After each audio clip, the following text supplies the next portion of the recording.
Hello and welcome. Today I'll be showing you how to enable single click to open icons on Windows 11.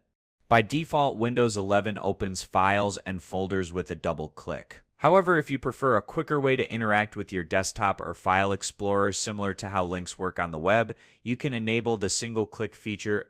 This setting allows you to open items with just one click and can make navigating your PC feel more responsive and efficient. Let's explore how to turn this feature on in just a few steps.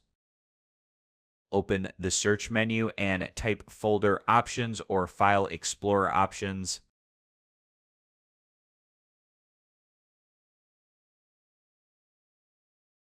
Click to open the suggested result.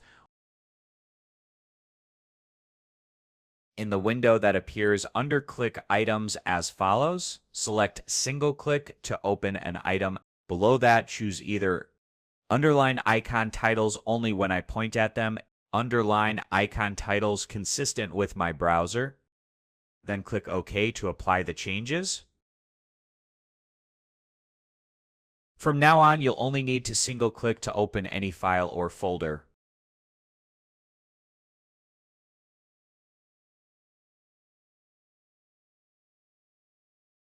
If you want to turn this feature off, repeat the steps, but select double click to open an item instead.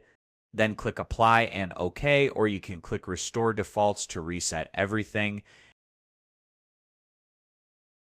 And that's it. That's how you enable or disable single click mode in Windows. Thank you for watching this tutorial. I hope it helped you out. I'll see you in the next tutorial. Goodbye.